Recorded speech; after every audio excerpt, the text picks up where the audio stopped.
2016-17 সালের TSR enrol follower নিয়োগ issue রাজনৈতিক ও প্রশাসনিক বিতর্কের কেন্দ্রবিন্দুতে উঠে এসেছে নতুন করে। সুপ্রিম কোর্টে স্পষ্ট নির্দেশ থাকা সত্ত্বেও নিয়োগ প্রক্রিয়া সম্পূর্ণ না হওয়ায় ক্ষোভে উত্তাল প্রার্থীরা।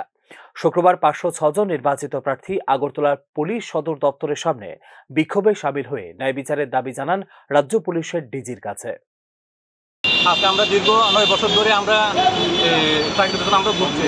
আজকে আমরা সুপ্রিম কোর্টে আজকে জয়ের পরে আমরা ওই কেসের লড়াই আমরা জয়ের পরে আজকে আমরা গত এক সপ্তাহ আগে আমরা টিচার কাছে আসলাম ওই দেখা করার পরে আমরা কোনো পারমিশন দিয়েছি না। ওই এটার কারণে আজকে আমরা আবার দ্বিতীয়ত আমরা আছি। আজকে আমরা বাধ্য। আর বিশেষ করে আমরা 9 বছর ধরে ঘুরছি কেসটা, আমরা তো জয় হয়েছি। জয়ের পরে আমরা এটা 2 মাস টাইম দেওয়া হয়েছিল। ওই টাইমটা শেষ। তো শেষের পরে আমরা কীটা করুন এটা লেগে আমরা আজকে আইছি। আর বিশেষ করে আমরা যদি সুপ্রিম কোর্টের ওয়াটারটা যদি মানতে তারও যদি না রাজি হয় তাহলে আমরা জনসাধারণ আমরা কই যাবো? আমাদের একমাত্র বিশ্বাস আমরা জনসাধারণ আমরা সুপ্রিম কোর্টের আমরা তো সুপ্রিম কোর্টে তারা সুপ্রিম কোর্টে যে ইয়েও তারা মানতে আসে না। ওয়াটারটা 2 মাস অলরেডি পার হয়ে গেছে। তো আমরা কই যাবো?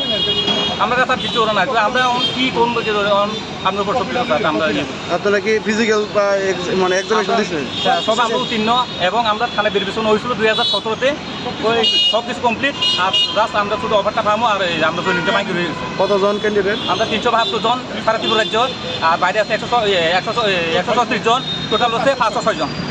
সুপ্রিম কোর্টের বিচারপতি জে.কে. মহেশ্বরী ও বিচারপতি রাজেশ বিন্দালের বেঞ্চ রাজ্য সরকারকে 2 মাসের মধ্যে 2016-17 সালের নিয়োগ সম্পূর্ণ করার নির্দেশ দেয় গত আগস্ট মাসে। প্রশাসনিক আদেশের মাধ্যমে বৈধ নিয়োগ প্রক্রিয়া বাতিল করা যায় না এবং নতুন নীতির প্রয়োগ পূর্ববর্তী নিয়োগের ক্ষেত্রে করা বেআইনি বলে স্পষ্ট জানায় আদালত। এই পর্যবেক্ষণে আদালত রাজ্য সরকারের 2018 সালের বিজ্ঞপ্তিকে স্বেচ্ছাচারী ও অবৈধ বলে ঘোষণা করে, যা বাতিল করেছিল পূর্ববর্তী প্রক্রিয়াকে। কিন্তু নির্ধারিত সময়সীমা পেরিয়ে গেলেও এখনো পর্যন্ত নিয়োগ সংক্রান্ত কোনো বাস্তব পদক্ষেপ দেখা যায়নি রাজ্যের তরফে। এতে ক্ষোভ ও হতাশা চরমে উঠেছে প্রার্থীদের মধ্যে। আমরা তো এটা জানতে পারি, এটা জানার জন্য তো আমরা আজকে এই জায়গায় আমরা আইছি। আবার নিয়োগ কেন করতে আসছে না? সুপ্রিম কোর্টের আদেশ তার কেন মানতে আসছে না? 2 মাস তো অলরেডি পার হয়ে গেছে। তো 2 মাস পার হলে আমরা 28 তারিখ অলরেডি পার হয়ে গেছে। আজকে 31। এখন আপনার কই আছেন এবং কার লগে দেখা করবেন? স্যার আজকে আমরা তো আসলাম আবার ডিসি স্যারের সঙ্গে আবার দেখা করুন। এটার জন্য আমরা আজকে আইছি। আপনি পারমিশন পাইছেন দেখা করার?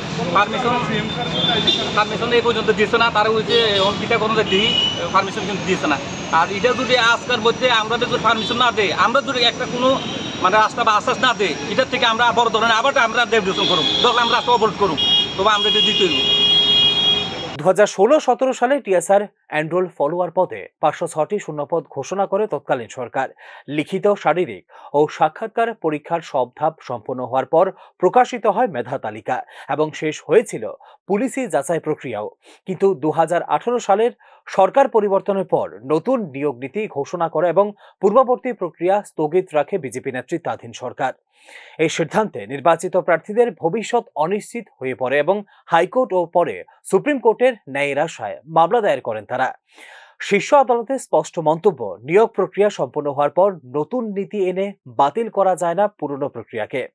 এই রায় কেবল টিএসআর নয়, বরং অন্যান্য স্থগিত বা বাতিল হওয়া নিয়োগ প্রক্রিয়ার ক্ষেত্রেও প্রযোজ্য, যার মধ্যে রয়েছে 8টি হাবিলদার পদে মামলাও।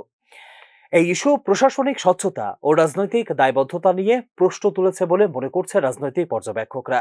আইনি বিশেষজ্ঞদের মতে, রাজ্য সরকার যদি সুপ্রিম কোর্টের নির্দেশ কার্যকর করতে বিলম্ব করে তবে সেটি হতে পারে আদালতের অবমাননার শামিল। ত্রিপুরার চাকরি প্রত্যাশী তরুণদের মধ্যে এই ঘটনার প্রভাব গভীর। অনেকেই মনে করছেন রাজনীতির কারণে প্রশাসনিক প্রক্রিয়ার ওপর হ্রাস পাচ্ছে আস্থা। দীর্ঘ আইনি লড়াইয়ের জীবনের মূল্যবান বছর হারিয়েছেন প্রার্থীরা, যা পুনরুদ্ধার সম্ভব নয় কোনোভাবেই। আদালতের রায়ে আইনি স্বচ্ছতার জয় হলেও প্রশাসনিক জটিলতা ও রাজনৈতিক টানাপোড়েন এখনো বড় বাধা সেই ন্যায় বাস্তবায়নের পথে। Bureau report, news now.